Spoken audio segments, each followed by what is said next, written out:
What is up, everybody? We are back. I am Preacher, and we have another amazing episode of Preacher's Corners. So, whatever you're doing, put it down and get ready for the next episode. In 3, 2, 1, let's go.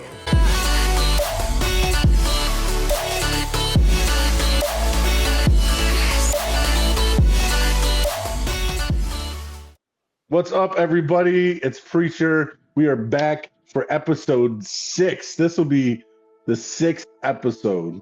Like, I can't believe it. 6 already. So, thank you guys for showing up.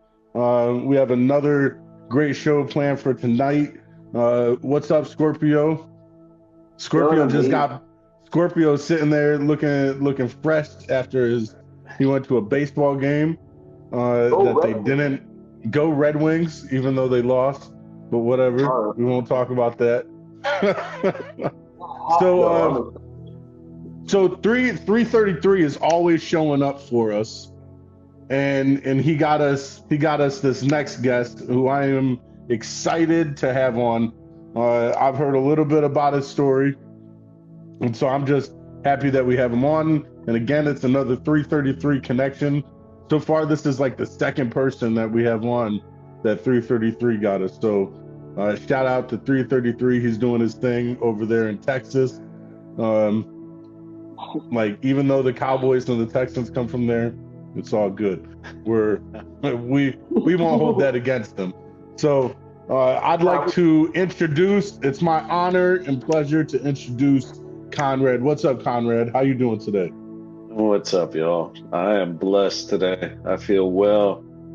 Thank you all for having me on this show, and everybody that watches it, thank you all for watching. Hopefully you will get something from my ramblings and experience. Definitely. I think they will. Scorpio, how you feeling today? I know last episode you were feeling kind of down. I'm still, working. It's a process. So, I was feeling sad last episode. I'm still kind of working through those feelings. Like it's a, you take it day by day.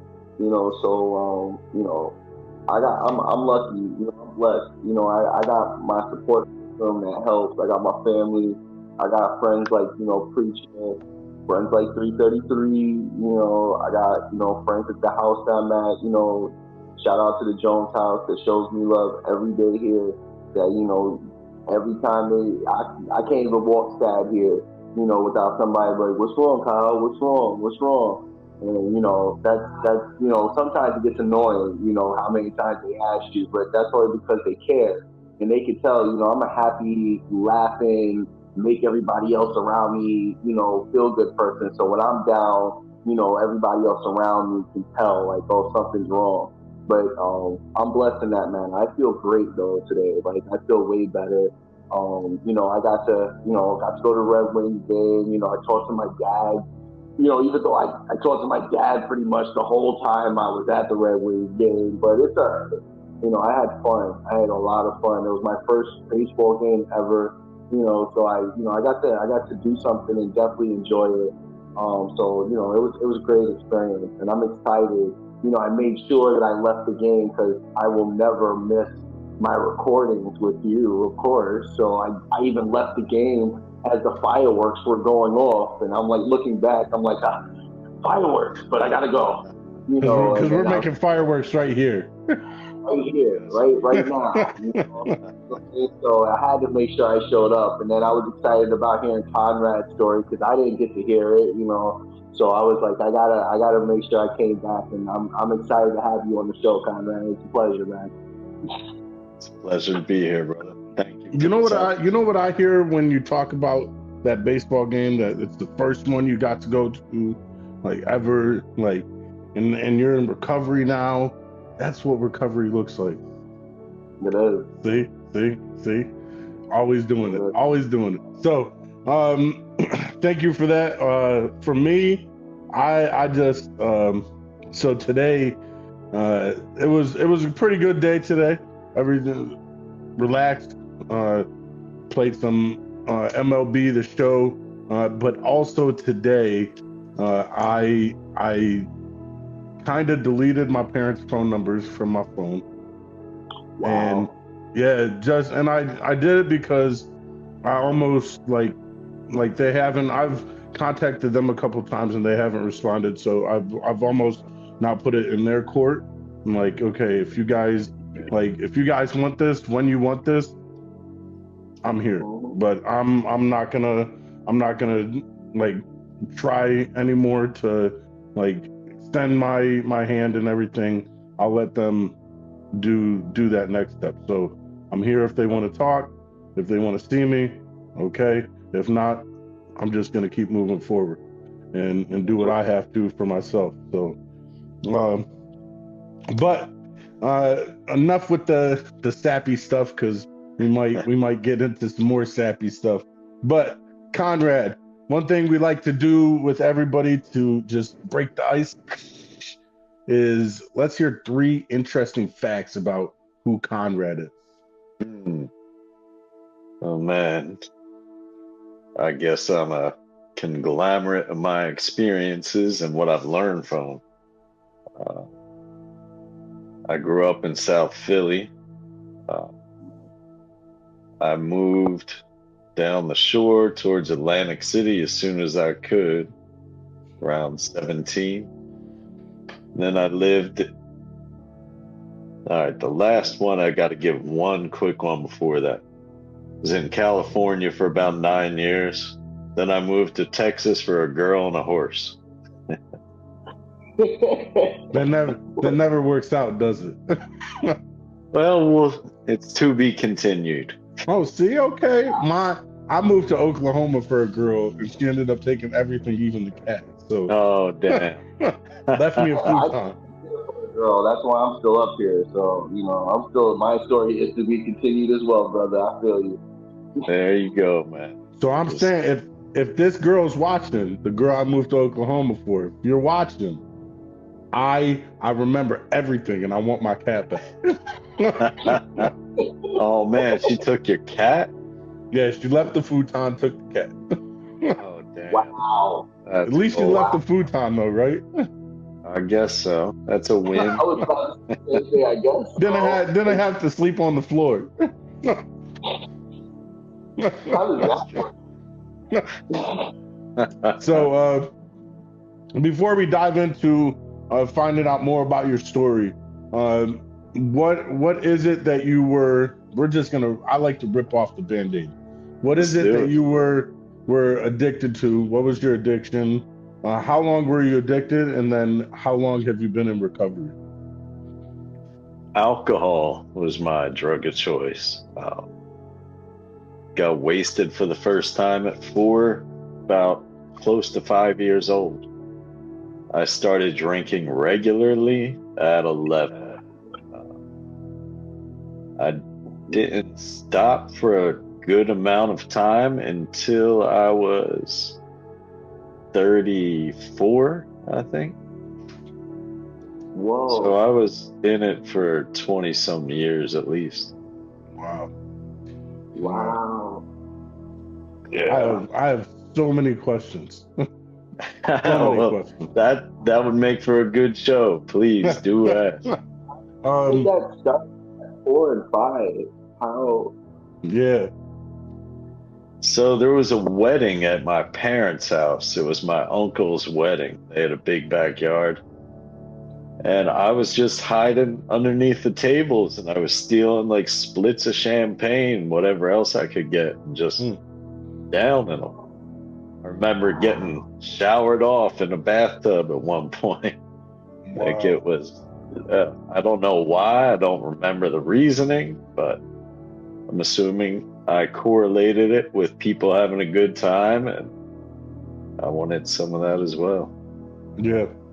Now, because you said you started drinking regularly at 11. So did you drinking continue like from that 4 or 5 years old to 11? Or did you not touch anything until you were 11? I didn't really touch anything. I'm sure I might have snuck some beers from my uncle or something, but it was, yeah, there was no regular drinking until 11 and 12 years old, where it was every weekend pretty much. So, when you got to that point at 11, what was really the thing that got you? Because a couple Yeah, episodes ago, we had one of my buddies on who his addiction was alcohol as well. And one thing we kept bringing up is that unlike like crack or coke or heroin, things like that, that are you have to like go to these dark alleys to find it in these houses that are run down, like to get right. it, like, and then you have to look for the cops as you're waiting and everything. Yeah. Alcohol is like so even I think as like an 11-year-old, it's so easily accessible because we live in Yes, houses where people drink on Sundays for football. And you, like, my dad is Italian and he has a whole cupboard of alcohol and bottles of wine, and like, so yeah. even for a kid it's so easily accessible. What got you to the point at 11 to where it became just a regular thing to be drinking? Well, it was local gangs. I lived on 2nd Street, and those were the guys that were on every corner. And they varied from my age all the way up to 40-year-old men, probably even older. I got sick of getting my ass beat by 3, 4, 5 guys, getting jumped multiple times a week. So finally just gave in and started chilling with them. So to do that, it was drinking and smoking blunts on the corner. Wow. That's where alcohol, it actually gave me some comfort. I could kind of feel comfortable in these fucked up situations, doing fucked up things, and having fucked up things happen around me. Yeah. So that's where it started. Yeah. Prior to, because like there's not a lot of people who start off so like young. I mean, there are people that do, but most people's stories, you hear them talking about, oh yeah, at 20 I picked it up when I went to college or something like that. Yeah. So there's a lot of, I guess you could say, pre-time before you get addicted. So you're in what? It's probably middle school, late elementary school, like, yeah, who 6th, 7th, 8th grade.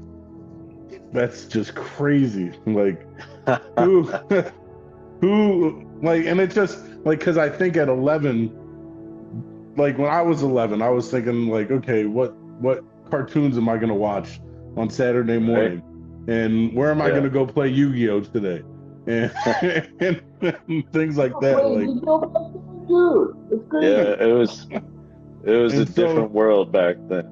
Who before, like, prior to being 11, who was Conrad before that point? I was just a happy-go-lucky kid, man. I just loved to be outside and I loved to play sports, but loved to ride my bike, loved to play basketball, baseball, football, ice hockey. Yeah, just natural, curious kid, man. So what got you? Because you said it was really being around the gangs and things like that got you into it. What caused you? Because I know a lot of times people get into gangs because, like, home life might be bad, or they don't have a father growing up, or whatever reasons. Like, what led you to? Because you said you were playing sports and things like that. What brought you from that to now being in this world with gangs and things like that? Well, I had a great family, actually. My parents were together till my mom passed away. This was me being outside just to go play basketball underneath I-95.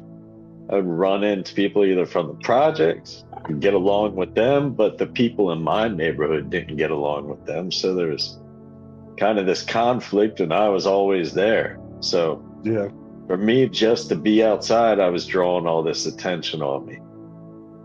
So then it started drawing more attention, and then it starts, some harassment, and then fights. No good fights. Yeah, lots of fights. Usually me running from a group of people, or when I'm totally surrounded, find one person you can hit and get the fuck out of there. Take that time of shock to be like, run. Yeah. So after you started drinking, because like 11 is like an early age, and you said it started like drinking on the weekends. Correct. When did it progress to like, okay, like Monday is now part of the weekend and Tuesday is part of the weekend and things like that? There were times in high school when everything was all right. I could go and do as I please. I still had to hang out with these people, but I also had some other groups of friends that were kind of part of Second Street too, but they were better people. But I remember I would just go and buy cases of Honey Brown, and I would just drink it alone, watching TV sometimes. I could buy cases of beer when I was like 14, 16. Wow. Wasn't an issue. Wow. See, that right there is crazy, because usually when you hear stories of like people at that age getting it, they have to get it from like their parents' cabinet or something like that. And so, or the older kids would get us the 40s and the beers, but by 16, I was driving and getting cases. But at 14, I was able to buy 40s at the corner fucking bars. Really? So how would you say that changed? Like, because there's of course the obvious things, like I mean, not every 11-year-old sitting there drinking on the weekend, and so that's like a huge, like, okay, that changed my childhood. But how would you say that alcohol really changed what could have been your childhood? Oof, that's deep. But first, you got to realize this was normal to me. I didn't know this was abnormal. I thought this is what everybody did. It changed and affected my entire life, man. The only way that I felt comfortable in uncomfortable situations was to be drinking. That's what I felt like I needed, to be around people I didn't know, to be around new people, even to be around more than like 2 people that I knew. There were times of sobriety, of course, like during sports, but it was always there. It was always something I did on the weekends. It was just normal. That's what everybody did. Now here's a deep question. And so, because we're on Preacher's Corner, I'm like almost trying out something new, just talking, because people really are, when we get into addiction and things like that, we're searching for who we are, and we really don't have a grasp on like our identity and who we think we are and things like that. And so, especially at that age, at 11, you don't have an understanding of who am I at that age. And so when you first started drinking, and because you said it gave you courage and things like that, like who would you say comfort, and so who would you say Conrad was, like, inside, like who Conrad was as a person not prior to, but when you first started? Because you said you were happy-go-lucky, was into sports and things like that, and so like what really led to that, like, man, this is giving me this comfort feeling and things like that? I was terrified, man. I was in these situations I did not want to be. Um, so I was scared. I was insecure. I was I was more worried about what other people thought because I didn't want to keep going through violent shit. Mm. So I was just doing whatever I needed to do to fit in, even if it went against my own moral compass. Um, Wow. like I knew shit was wrong, but then it's going to be me. Yeah. And So I'm sure once there was you a struggle I'm sure once internally. you started drinking too, it was easier to do those things that you really like. Maybe I shouldn't be doing this. Yes, definitely. Yeah, much Oh, easier to break those barriers that you know are wrong, yeah, which definitely affected the rest of my choices in my life because I was running on self-will. yeah, that's crazy. Um, one thing that I noticed, and I don't know if about Kyle. Kyle can or Scorpio. Sorry, keep doing that.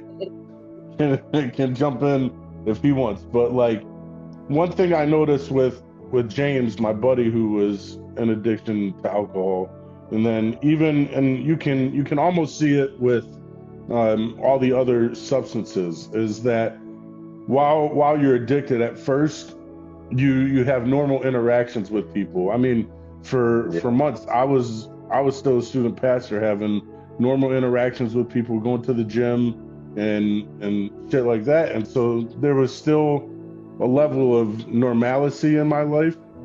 Uh, but then slowly, like you can only maintain this facade for so long before people start realizing like, man, this person has a problem. Um, Or yeah. when did um when did that happen to you that people started realizing like, oh, Conrad's up to something. Things aren't right. Well, they always thought I was a little crazy. I was always the one to be take the biggest risks and do the craziest shit. Um, but alcohol didn't flip on me until I was in my late 20s, probably, when I started doing some cocaine. And that's when drinking alone all of a sudden became cool. I'm hiding the cocaine. Then I just started hiding the drinking and just drinking alone. It wasn't fun out socially anymore like it used to be. yeah, So it lasted a while. It lasted 18, 20. Well, if you go back to 11, 12, then it lasted 12 to 14 years of regular drinking before it became an issue. wow. And you said you were still doing sports and things like that Yeah, while you were, that's, I was whew, competitive too. I was on the beach patrol. I was an EMT, and right after I was drinking every night. It was just part of the lifestyle. seeing that again, that's the guy we had on, he's a musician.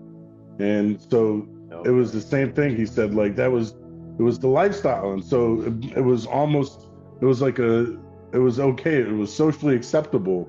Like, Yes. hey, we get done with the show, we drink. And so Exactly. it's just like, it's interesting to me, having been addicted to something that's like, ooh, man, look at them. Well, They're smoking that Big crack again. stigma. These Yeah. crackheads.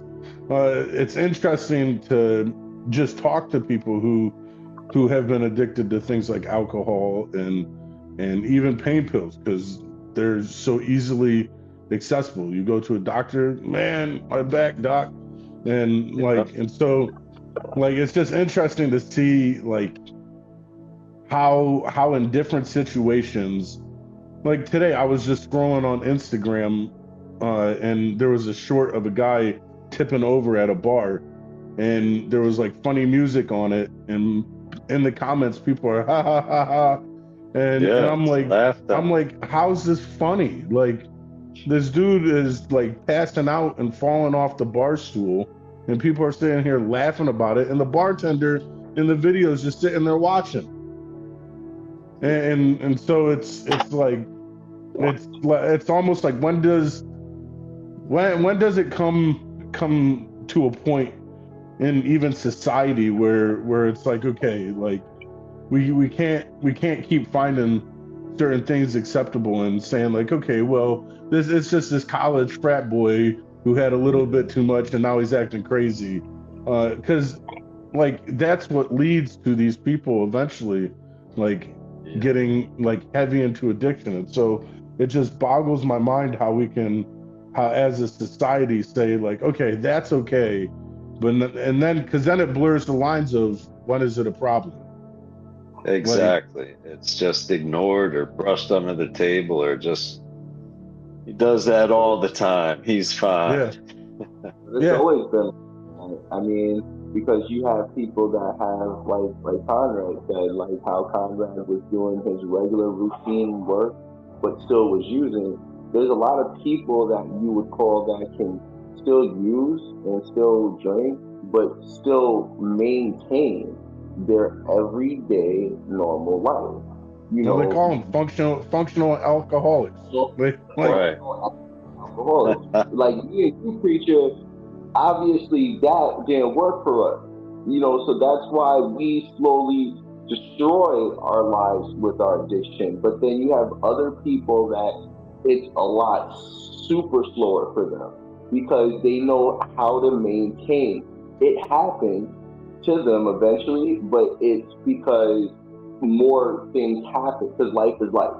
So as life starts piling on and piling on and piling on, the like Conrad said, it started with drinking and it started adding more shit on top of it because now you need something to add on and add on and add on, and then by the time you realize you're like shit, you don't even remember you can't even remember what the real problem is. Now it's not alcohol. Now you start making up excuses. Oh no, I'm a heroin addict, or no, I'm a crack addict. No, motherfucker, you're a fucking alcoholic, but you can't figure it out because you done put like 5 different drugs on top of it now because you got so much shit going on in your life that you're like, it's just like life. You got so much shit going on that you're just like, I don't even remember what started this. Because a lot of people can't remember when they started, No. their addiction. A lot, they really can't. You ask them that question, and some people will tell you, I don't remember. They'll sit there, people in recovery will tell you when because they've had time now to clear their fucking heads. And then they're like, oh, I remember now. But you as an actual addict that's still in active addiction, yo, when did you start this? They'll look at you like, I don't remember. Yeah. And it's Crazy. wow, really? You don't remember? And they're like, no, I really don't. They may know, like, who they were around or maybe a rough estimate, but they can't really tell you when they did it, because it's so much shit that happened in their lives that got them to that point. You know what I mean? And it's crazy. and I think too, and Conrad, you can add to it because you know better than we do with the alcohol aspect of it. Like, I think it just seems from like my perspective that it's so much easier to cover over and hide because you can't, like when I was smoking crack, I couldn't walk up to just some person and be like, hey, you want to come to my house and smoke crack with me? Right. Like they'd probably look at me and be like, how about no? but How about, yeah. but it's That really it's depends so on who you ask. what's that? That really depends on who you ask. Because Fact. some people go, Fact. really? Sure. Oh, That's true. shit. You're supplying? Really? I got So- the pipe. Let's do it. So to a normal person who doesn't smoke crack, you Hey, can't walk up It would, and say that. But it wouldn't be like something that no one's ever seen where someone's like, hey, want to go grab a beer after work? Or Yeah. hey, what are you doing on Sunday? Do you want to go to the bar with me and watch the game? Like, and so it seems like it's so easy for, like, at a point, like I said, there comes a point where people eventually look and they're like, wow, this person like has a problem. But like, I think that's why it takes so long for people to see it for alcoholics, because you can cover it up by saying, hey, let's go to the bar tonight. And then it's like you have your buddy drinking with you and like, oh man, sorry about that. I had a couple extra that I probably shouldn't have had. Like, and so it's like it's because it's so socially acceptable, it's easier to like brush it under the rug, because Totally. like you can do it with friends, and it covers up the fact that you're doing it because you're trying to feel better. I don't say it's And you harder. might have. I feel like it's Go the ahead. same thing too. Like it's kind of harder for like like I've always thought it was a little bit harder for alcoholics because of that main purpose. Because it's easy to be like, oh, you're an addict and you're a struggler and you're addicted to heroin and crack. But for an alcoholic, it's a lot harder because it's like everywhere in their face. Like Mhm. you said, you got to go in a dark alley. You got to go like special places to find our shit. But when it comes to an alcoholic, like the shit's everywhere. Like you can't go to a baseball game or a basketball game, NFL. You can't even go outside without somebody advertising it or making it say, "Oh, it's okay to drink." Meanwhile, Shit, there are even people. inside.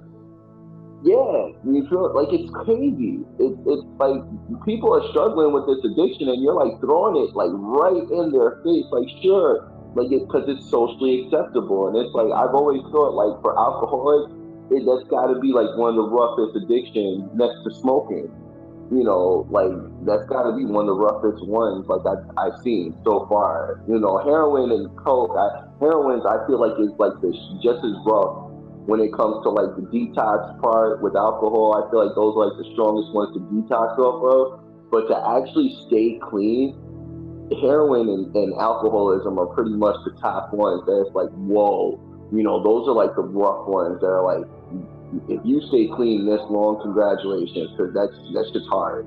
Because that shit's like smack dab in your face, daily basis. You know, Yeah, like you said, temptation's hey, always there. exactly. It's like whoa, And in the addiction, even if you are a little extreme, your friends are going to use you as a reason why they're getting more fucked up. Explain it to their girls or their family, like, oh, I was hanging out with Conrad, and you know how he likes to drink, so I drank a little more that night. Instead Mhm. of saying something where, I mean, they're probably not your real friends anyway, to be honest, but Yeah, that's crazy. And that's just, and I just like talking about how it's in your face all the time. Like you see commercials on TV for like oh, get this new bottle of uh, like you see it on try this new TV. flavored vodka. It's on TV, Yeah, it's on the radio, it's on the fucking billboards, it's everywhere. But all the time. YouTube. You like yeah, I would not be surprised if one day we do we do one show and it pops up with a commercial in the middle for alcohol. oh How man, like not be that would surprised. be Like pretty ironic. like such a and dick move. it's because it's everywhere. And so Yeah. like as you started like going deeper and deeper into your addiction, um when did you notice that it, because like you said you were able to do sports still, you were competitive, so like at first it seems like it didn't really like stop you from doing the things that you loved. No, I um was able to bounce back, and the things I loved, I surrounded myself with people that love to drink, so yeah, it was acceptable. And I was competitive with drinking. I like to yeah. do the longest keg stands or whatever it was. I wanted to win. See, again, works into the socially acceptable. How many times you see at a college party, like, oh, keg stand? Exactly. Beer bongs, keg. beer pong, like all this stuff that makes it fun to drink. All the drinking games. Yep. Like I keep going back to crack. Like you don't see nobody who's like, oh, let's do crack pong. No. Every time you There's make none it, of take that. a hit. Oh, start that. That's very creative. Let's not. It's not. Yes, if you're listening and you are addicted to crack, don't go do it. Do not Let's do That'd it. be a terrible idea. So, when did you? Because I know, like, for my buddy, he's a drummer, and he said he could tell that, like, as he was getting deeper into addiction, his fills were less fillable,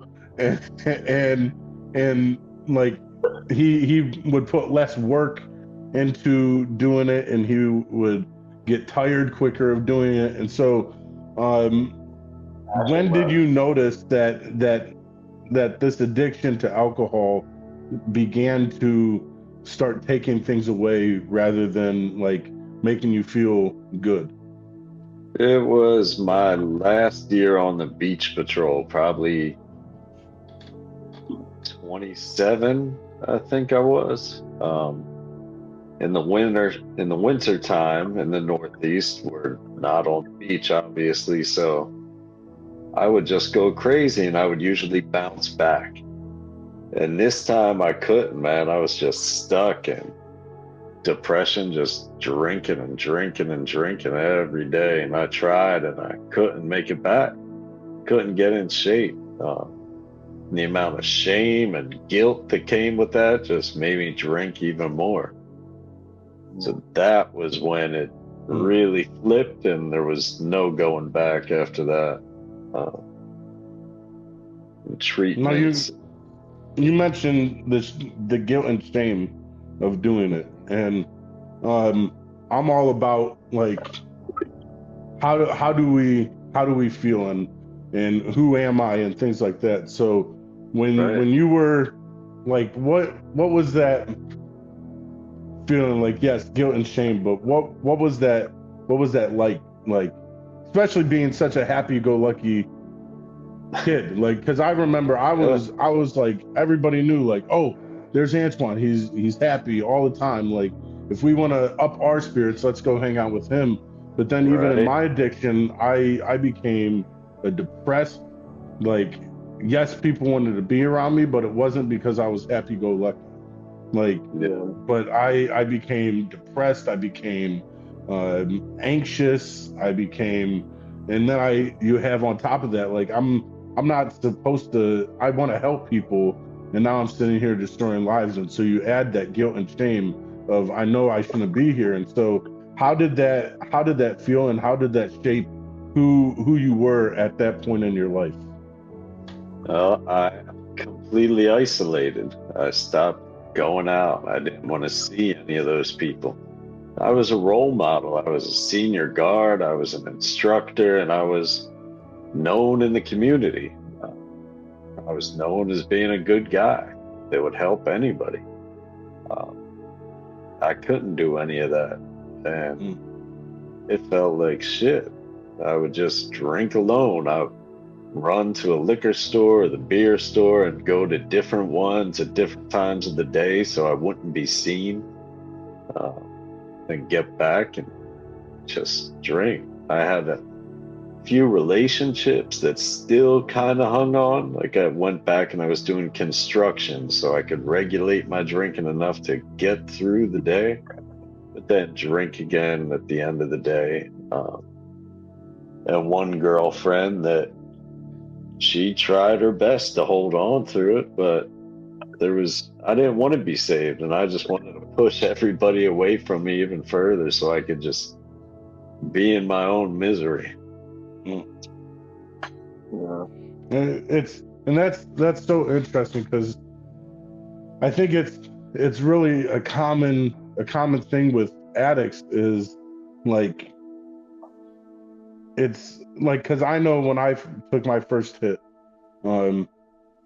like the feeling I got, the sense of peace that I got when I took that first hit, and that's what I kept chasing when they talk about like chasing that Yeah. first high. Like that's what I was trying to get each time. And so here was this thing that I was feeling all this pain, all this depression, and I felt broken. And so here's this substance that I was going to because it made me feel whole again. That eventually started breaking down everything else in my life, and to escape that feeling, I went to that thing that was breaking my life apart.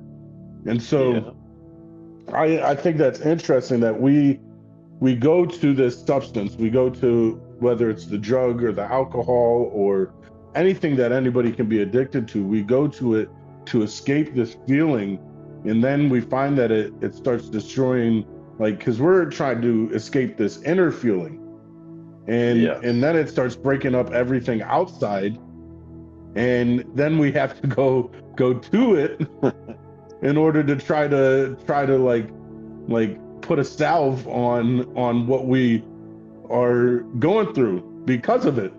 And so I just find that extremely like ironic that the thing that's destroying us we run back to try to feel better because it's destroying us. That's the solution to and cause of all of our problems. Absolutely. That's why it's insanity. Yeah. Because we keep going back thinking that somehow this substance that's destroying my life, next time I take it, it will make everything better. Usually, I think sometimes we even know that it's going to destroy our lives and we just want it to be. And I can say that because there were times I would take a hit, and before I took a hit, I'd think like, man, what am I doing? Like, this thing, I can't talk to my kids. I can't talk to my parents because of this thing. Well, anyways. Yeah, it's crazy. It is insanity. For some reason, like it's like you know what you're doing, but for some reason you're punishing yourself. So it's like a punishment, but you don't understand why you're punishing yourself. It's almost like self-sabotage. It's like you're sabotaging yourself, but you don't know why. You know, I say that to my wife every day, like, you know, because she's still out in active addiction. I'm like, you know, it's like you're punishing yourself and you don't even know why anymore. Like, why are you even still doing drugs anymore? I don't know. You don't know. That's a stupid answer. Like, that's crazy. I was like, you sound crazy right now. This is somebody that maybe when I was in active addiction with you, I would have been like, yeah, I get it, babe. No, I don't get it anymore. I was like, this is stupid. I was like, now it makes no sense. I was like, because you're telling somebody that's not high, that's sober now, that I do drugs now, and there's you're nobody around me that I care about doing drugs anymore. So you're basically doing drugs because you're stuck. I get that part. But now when other people are telling you there's a way out, you're still saying, nah, I just want to keep doing drugs. Well, why? I don't know. Okay, that's crazy. You sound crazy. Well, I think it comes to that, the admit that we're powerless part. Yeah, like that's because it has a control on you.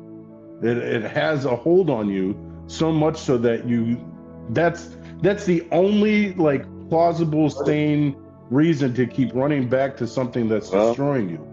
That, and it's comfortable, and you don't want to risk something that's uncomfortable, which would be changing, because that could be even worse in your head. Absolutely. So you know what you're dealing with, and you know it's miserable, but maybe you're punishing yourself. Maybe you think if you go far enough down, you'll be able to see something that'll resonate with why you started. Well, too, and if you hit rock bottom, it's again comfort. At rock bottom, the comfort part is you can't go any further down. Correct. Like and you're risking if you say, okay, you know what, I'm at rock bottom, it's time to start rebuilding. Like there's that risk. What if I fail and I fall and I climb up, and then I fall back? Like that hurts. But if I It stay at does. rock bottom, I don't have to risk that. No, Like, and so but I you have think some that control. absolutely, absolutely.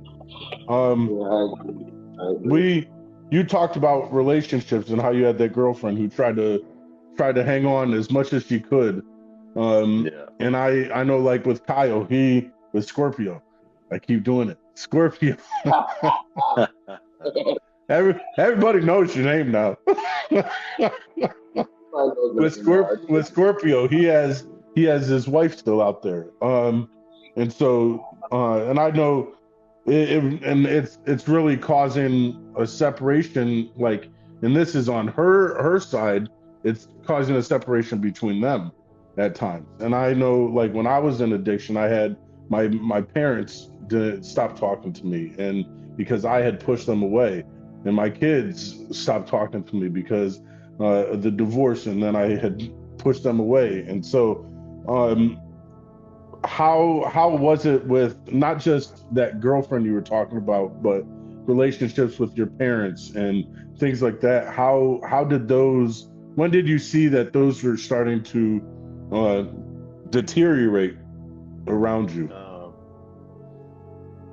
Probably in my late 20s and early 30s is when, after all that happened and no more beach patrol, shit got really bad. Like handle a day, having seizures if I ran out of alcohol bad. I didn't really talk to my mother for like, I think it was about 5 years at one point. Yeah, that's what I was. My brother and sister, I didn't really talk to them. I didn't talk to any of the old friends or acquaintances. Everybody was gone. I had gotten another girlfriend that was an ex-heroin addict. And I would drink, but I was okay enough to work sometimes. We had a grooming shop, pet grooming shop.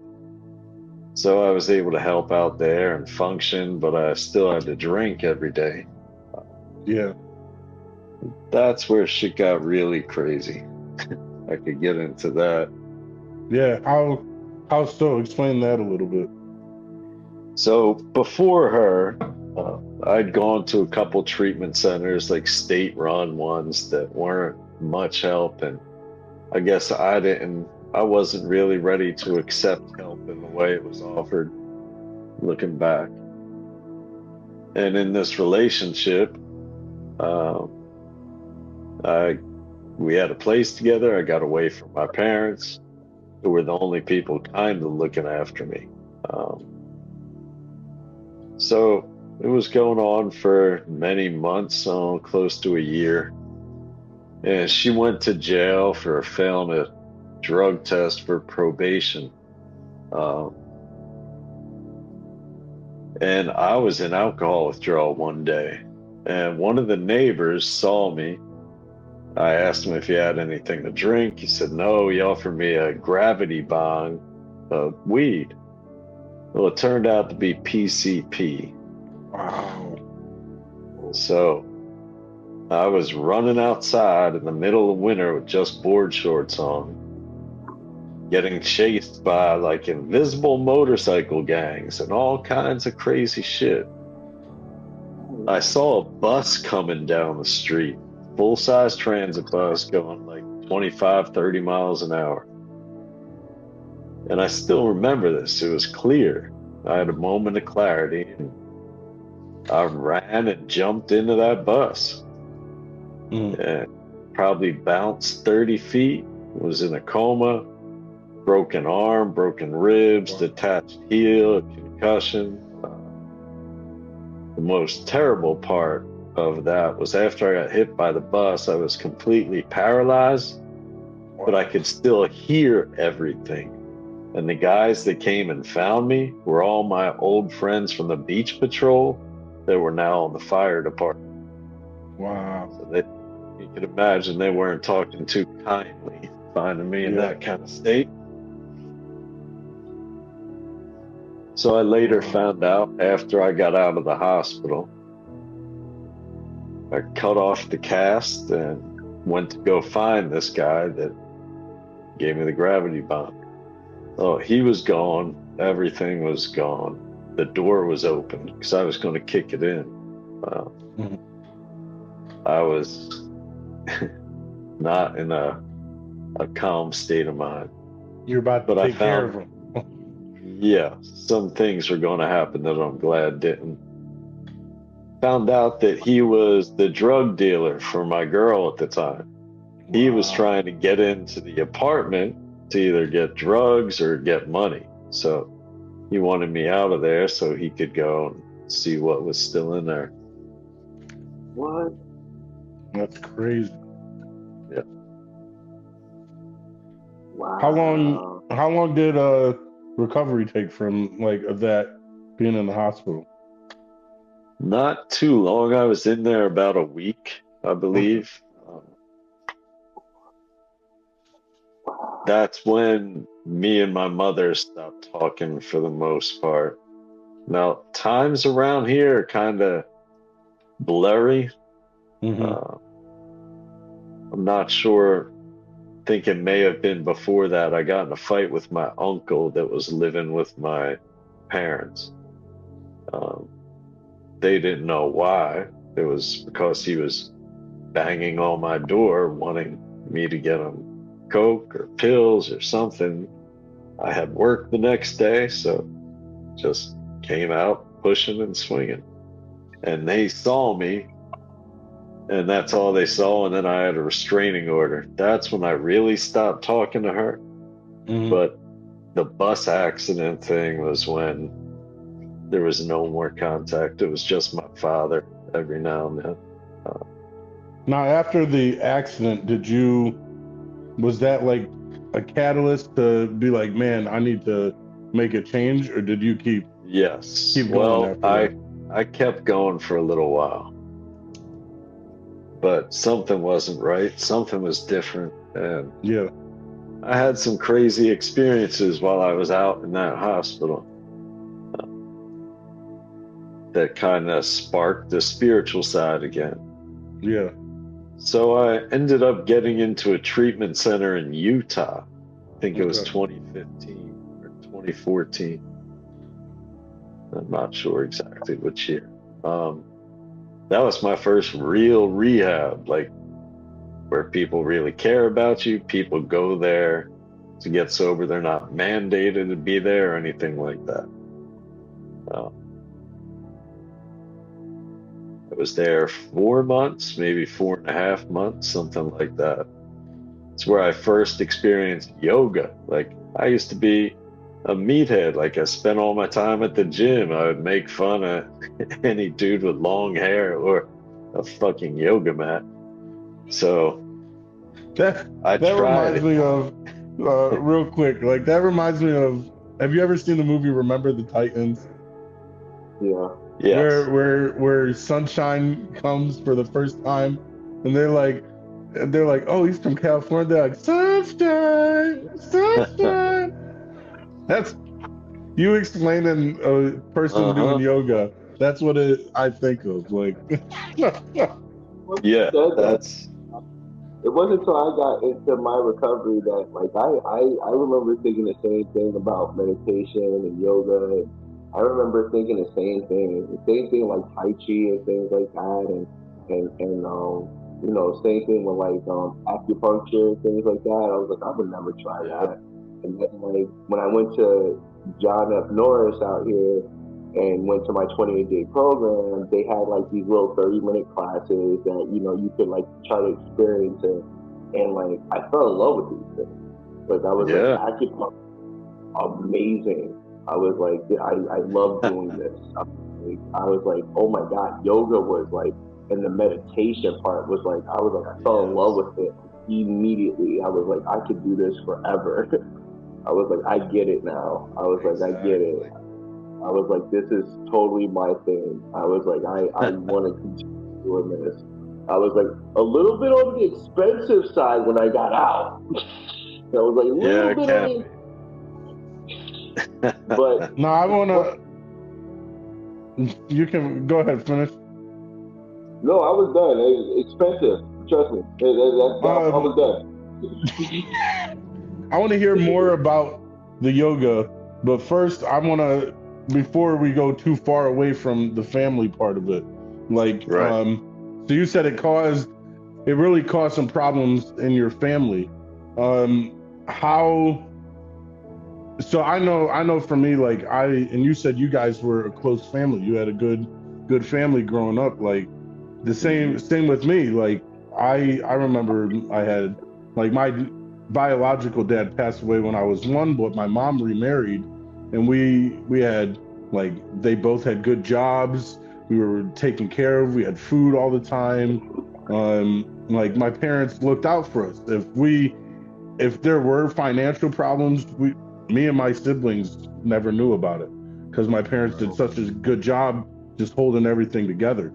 And we've had a number of times in my like growing up that I was a hardhead and we stopped talking for a little bit. But then once addiction started, we I think that's the lowest my family and I have been just in like communicating and things like that. And like even now my parents don't really want anything to do with me.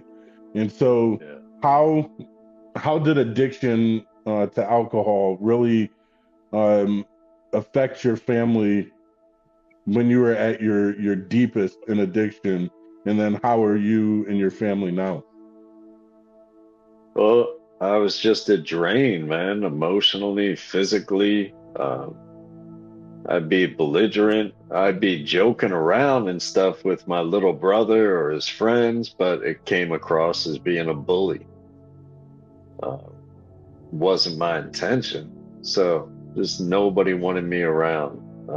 Mm, When I was willing to try to come out of my shell and my isolation a little bit, I was just over the top, man. I was too much. I was too fucked up. I was not right in the head. I was depressed, anxious, and then I might drink a little bit, and then I might be the opposite for a short amount of time. And the ups and the downs, and then the treatment centers, in and out, in and out. Them getting calls that I'm in the hospital or had a seizure. It was incredibly draining on them. I never got to really hear too much about it from my mother. She mhm. passed away when I had just started talking to her again. I think I was sober for at least 6 months when I started talking to her again, and she passed away when I was probably 2 or 3 years sober. Sorry to hear No about alcohol. So, That's all right, brother. We all it. Hey, got to deal with it. but she got to see you clean though. yeah, man. Yes, yes, she did. Well, not see me. I was in California then, so she never really got to see me doing well. But she heard Yeah, me. that's She good. knew. Um, and you said no one wanted you around. Like I know just from my experience, like Thanksgiving, I decided to, instead of going to have Thanksgiving with my parents, I went to this girl that I used to smoke with.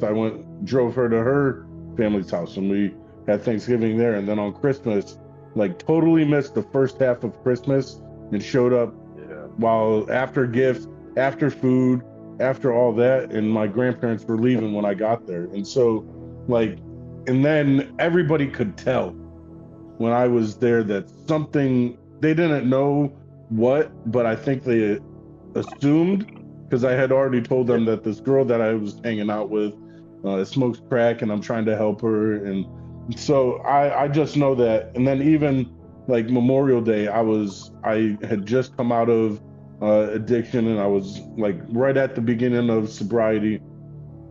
And they were like, yeah, we don't want you to come over. And Yeah. I just know for me, like I was all about family prior to addiction. Like I loved being around my family. loved going to my parents' house, and so like you said, like the depression, the anxiety, and then you'd have a little drink and it all go away. And Yes. so again, it's almost like that thing that you have to run to is the same thing that's destroying everything else. Exactly. And That's so it. it just I definitely feel that no one wanting to be around you, like it's especially being such a people person, like to have people Especially that don't want to close be people. near you, like it sucks. It hurts. Yeah. Yeah.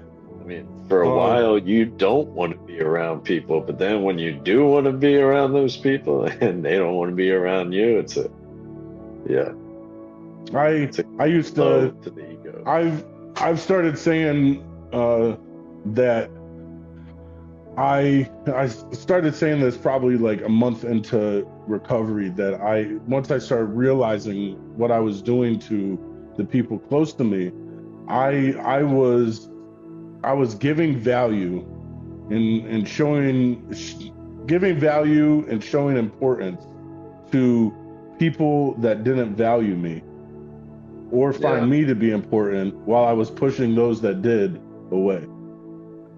And then here I come out of this addiction, and there's some people who like their family are like, oh, welcome back, come in, almost like that prodigal son story where he's gone and then he comes back and his father's there waiting for him with his arms open. But like it sucks, like, and I hear all those stories and I'm like, man, I wish that was me, because it happened and my parents are like, no, get back. And so it's nice hearing that from that other people have been able to reconnect and rebuild these relationships. And so moving from that, like when did you say, you know what, I need to like set this down, I need to enough is enough, like I need to start like rebuilding my life? That happened after Utah, the rehab there. Unfortunately for me, I shattered my knee the last week I was there. Ooh. And I was already heading to California. And my roommate at the time was already drinking when I got there. And I had a cast from my waist to my ankle. So I couldn't go anywhere. I couldn't do anything. And I made it another month or so, maybe 2, without drinking, but I eventually did.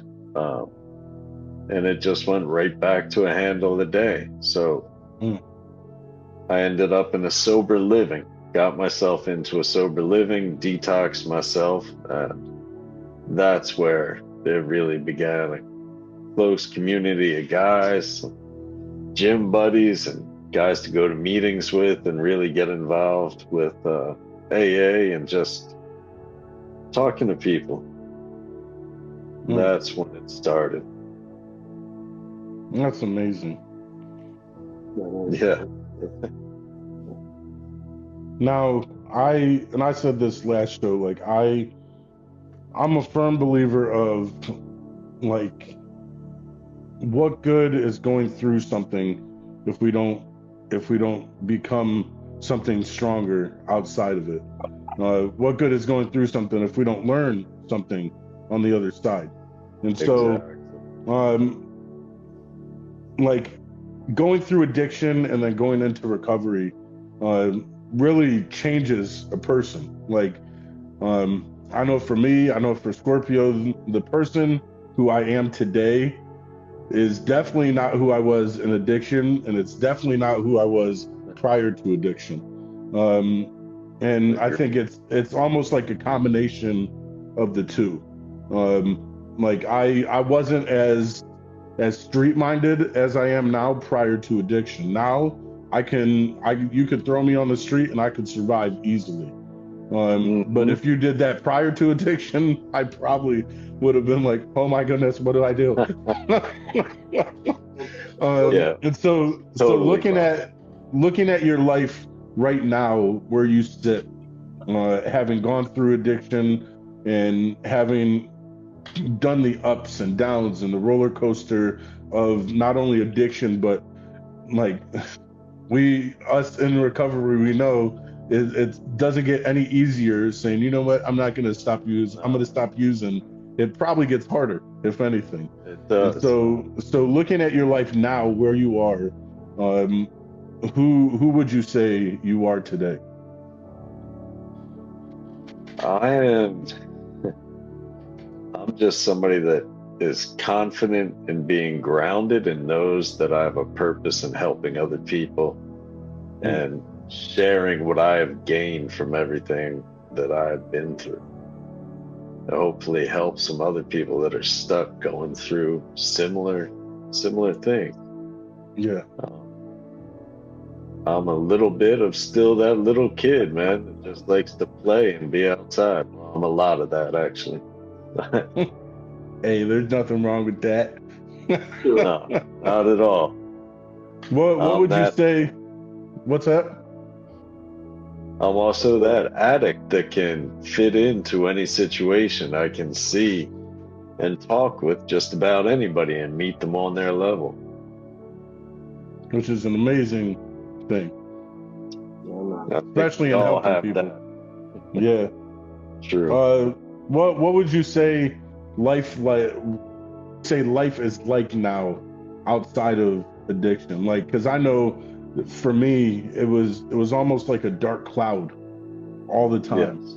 and like even on the best days, it was still one of the worst days. Like, and it I remember the first day because um like Scorpio knows so I was living on the street of Rochester, New York. Him, his wife, and her sister were living in my car with me. And one day I told the three of them, I said, "Yo, I'm done. You guys got to get the frick out of my car." And I did it like that. Like I said, you guys got an hour to clean everything out of my car.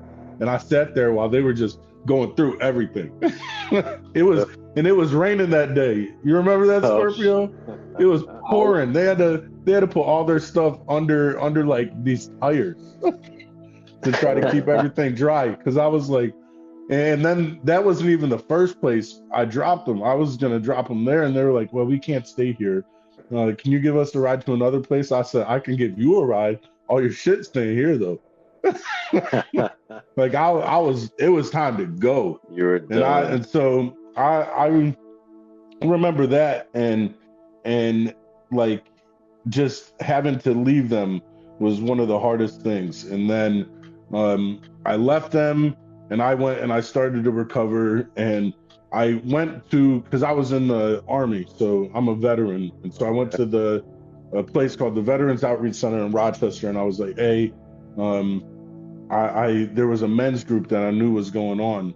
And so I went and they told me, yeah, come back tomorrow and they can get you a place to live, and then you can Right. start working on this recovery thing. And so I went back and they were going to place me, but then they wanted me to go to the doctors because I couldn't breathe, so they thought maybe it was COVID. And No. come to find out, I had fluid around my heart and lungs. And so Oh, okay. I spent from April 18th to May 1st in the hospital. So my whole like first 2 weeks in recovery was in a hospital. Didn't see sunlight, didn't see anything. I was just sitting on a hospital bed. I had like five different people going in my room, other patients. And so Yeah. um, when I got out, they moved me to a house with other veterans. And I remember on May 2nd was my first morning, like outside of the hospital. My first morning, I guess you could say, like my first free morning, like not addicted. And I remember going outside and sitting down, and in life, like I looked around and birds were chirping, like the sun was out, like everything seemed so much brighter and Brighter, more so much colorful, more alive. colorful, like, and I could breathe. And like it just, I remember sitting there and like we joke about it all the time and say it all the time. This is what recovery looks like, but like that's what recovery looked like. And I remember just sitting there and I didn't want to move because I'm like, this is what I was missing. Like, Yes. and so like The present moment. absolutely. And like looking back on everything, like I'm like, one, I wouldn't want to go through all that shit again. But two, like I wouldn't appreciate life as much as I do right now if it wasn't for the shit I went through. Like, Agreed. and so like saying all that, what is something that you learned along the way about yourself or about life that you didn't really have a grasp on, but then one day you're like, wow. Like, Yeah. That's what's something that you learned? Well, recently, I've had some relapses in the past year and a half, 2 years. Small ones, but they were bad. I had gotten in a relationship with the woman that I wanted to spend the rest of my life with, the girl on the horse. Moved to Texas. What I learned is I don't know how to feel, process, or communicate emotions. And I just push them down, don't deal with them, and then they just come up and stress. So what I've been learning is how to identify it, how to figure out what coping mechanisms work best for me, what a good routine for me is like, and also talking to other people, helping people that are struggling, and sharing my knowledge, man, sharing gifts that I've been given that help me, that I see help other people. And that is where I find fulfillment. And that's given me a purpose. So that, and being able to feel feelings, cry as a man, I think that's what a man should be able to do. A man should be able to cry. A man should be able to. I cry a lot. I'm jealous, brother. I'm still working on it, but I'm getting there. That's funny. I struggle with that now as well. So, I think it was one of the things that I struggle with that right now. Being sober and taking your emotions at the 100-mile-per-hour speed limit, that it comes crashing at you. And, like usually, for us, we drink or, we take drugs to kind of numb that, feeling or to kind of slow it down for us. But unfortunately, since we don't do that anymore, but like I said, it comes, at the 100 miles an hour mark, and there is no there is no book, that tells you how to deal with that because everybody's different, and everybody's got their own different way to cope, when it comes to that. So you kind of got to find your own niche, to kind of, how to combat those feelings, and then it depends on the feeling, whether it's anger, whether it's depression, whether it's sadness, everybody's got to kind of figure out their own path when it comes to that. So it's hard. I know I'm struggling with that right now. I just talked to preacher about that, just the other day about it, because I was struggling. And, that's why the last show we had, that was one of the things we focused on. And that's the one things we started talking about. And because it was like something that was weighing heavy on me. And it's gotten better now because I'm learning how to cope with those feelings. Usually I would just smoke and I'll figure it out later. Exactly. Or they'll just go away because you push them down. No. So one last thing before we come to the last thing. Sure. Because I really want to know more about it. Like how has yoga, because you said you used to be a meathead and laugh at the yoga people, but now you really understand it from a whole different perspective. Like how has yoga really helped shape you, and really helped you in this recovery process? It's helped me to get to know me, and it's taught me coping skills and communities, and it's helped me to be comfortable in uncomfortable situations. Like, I've never really told my story in public before. I've never even talked to anybody except very close friends about it, and maybe a therapist or two. But I'm getting comfortable with that. I'm comfortable speaking in meetings. I'm comfortable chairing meetings. I'm comfortable teaching yoga and breath work. So yoga, when I eventually tried it, and after we did the exercise part, she did the meditation part, it was the first time my head was actually quiet for just a couple minutes. And I had never experienced that before. So awesome. that feeling, I needed to find out what that was and how to get it. So Yeah. going into that, became a yoga instructor and got into breath work and meditation and all kinds of energy healing. So yoga set me up on another spiritual seeking path. Like, I was looking at all kinds of ancient religions and ancient texts and practices, just trying to figure out what works best for me and why. Yeah. That's awesome. Like I said,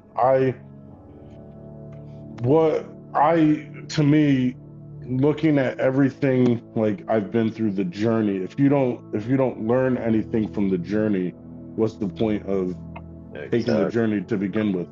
And so, and the same is with this show. Like, I don't want people to watch it and then get to the end and be like, man, that was a great story, and then turn it off. I want, because then there's no point. Like, okay, anybody No, can it show their doesn't have story, any but solution. no, not at all. And so, one thing I like to ask every guest at the end is, if you could leave, again, I said if you could, yet I'm going to ask you to leave. Leave, what's one piece of wisdom, because wisdom is the application of the knowledge that we have, the application of whatever we've experienced. What one piece of wisdom would you leave with those watching? Listen to that still small voice that we all hear, man. Before we make some decisions, we have a little hesitation of doubt. That's that little voice. That's your consciousness. That's God. That's spirit. We choose to use our will usually to go and do what we want. But when we listen to that still small voice and are guided by that, the difficulty of following through with that leads to even greater rewards than you could ever imagine from using your own will to go against it. That's good. That's why they tell you not to do, what is it, impulse shopping.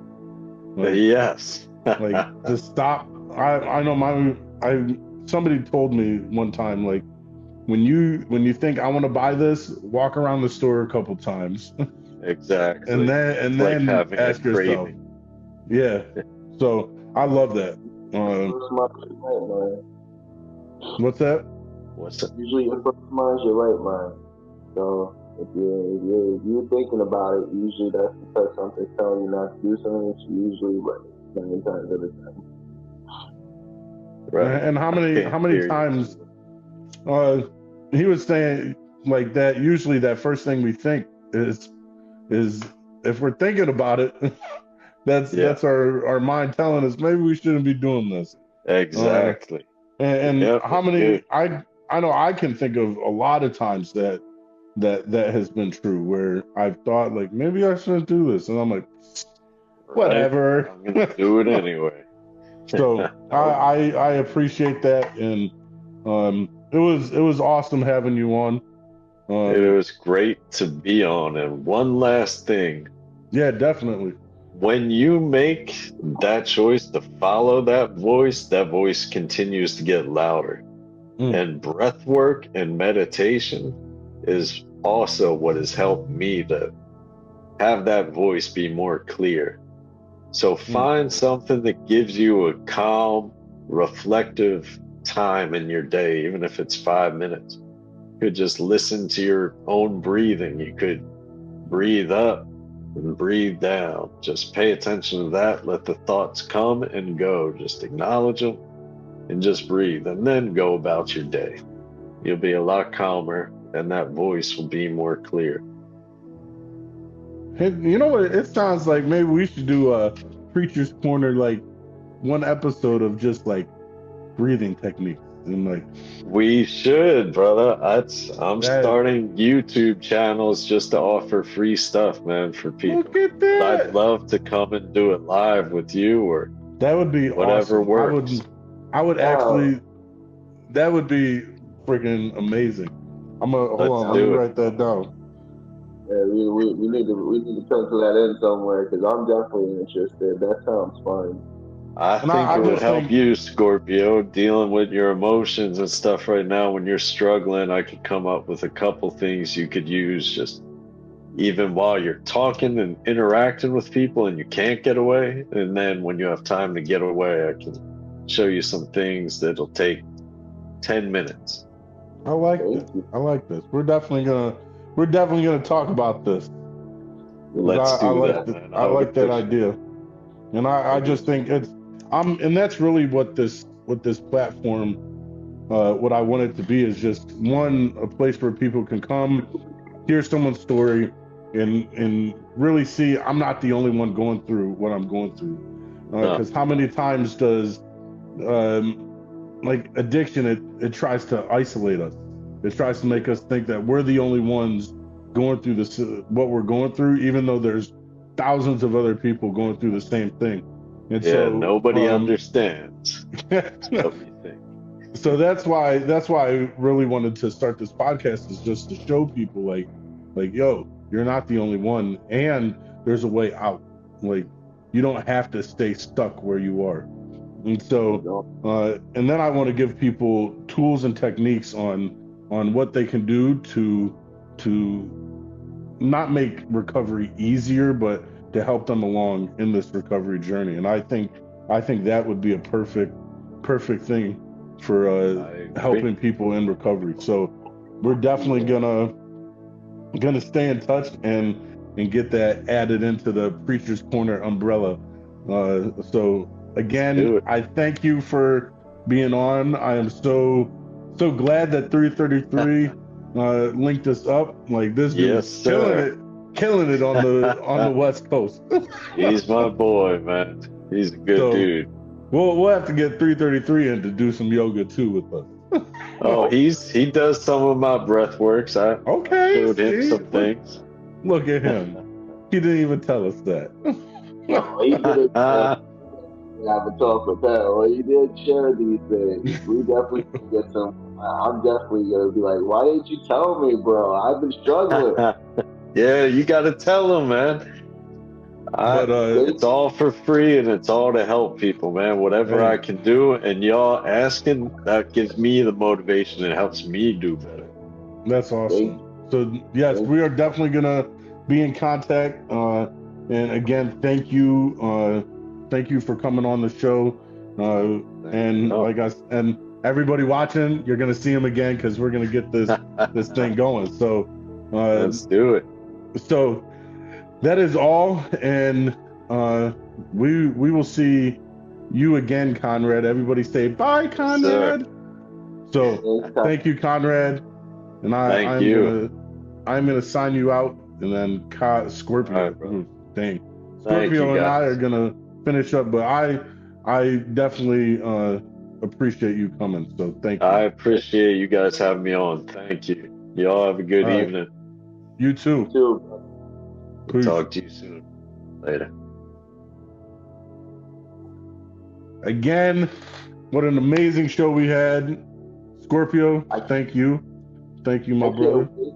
These amazing breathing techniques. This is going to be awesome. Definitely. I can't wait. So, like everybody just heard, we'll have that. That'll quickly we'll start talking about it. Sorry. Well, we're gonna pencil this in somewhere in our schedule.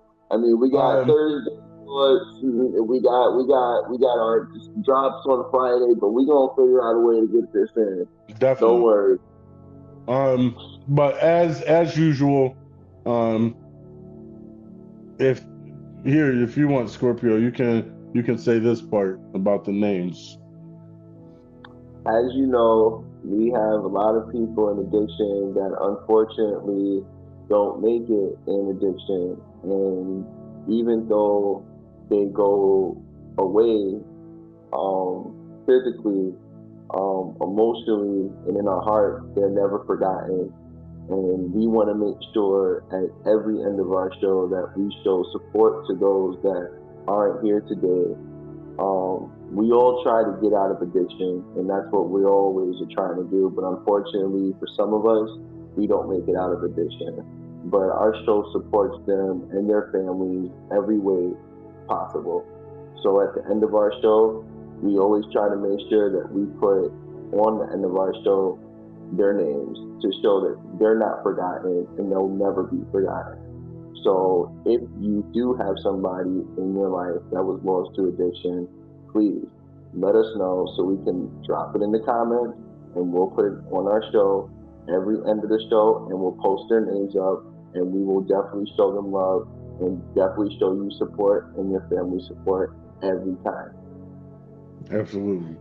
Or if you don't want to put in the comments, I'm gonna be putting our email preachers.corner 315 at gmail.com again. Preachers.corner 315 at gmail.com, and so I'll drop that in the description below. But yeah, if you know anybody that has ever lost their life to addiction, please let us know because we want to be able to remember them in that way. Oh, And then, like we said, we got some merch dropping. We got some merch out there. So if you want to get any of the merch, again, I have the link in the description below. So if you want to get any of that, and I think if you go to our main page, the link is there as well. So I'll put the link in the description, and you can get it in the main page. But we got a couple designs up. I'm working on a couple more.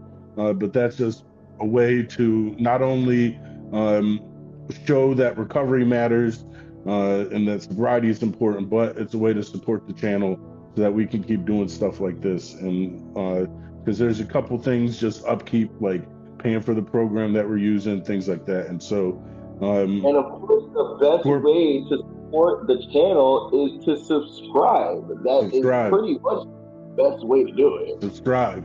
Well, I was gonna say first with the just so you guys know, we're not like taking the money and blowing it. Like I'm gonna start figuring out a way where whatever money comes in, we could show that money that came in and show where it's going, and half of it we'll use towards the upkeep of the channel, and the other half we'll find a place where we can donate it that supports addiction and recovery.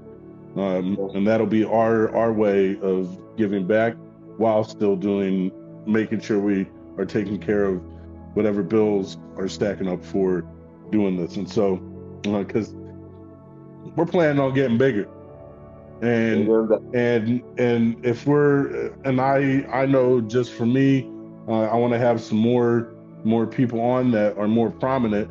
Not that the people we have aren't prominent, but as we get more people on, some people might not do it unless they get reimbursed for it. And so when we come to that point, we want to be able to give people that. And then you never know, we may do conferences and stuff. You never know.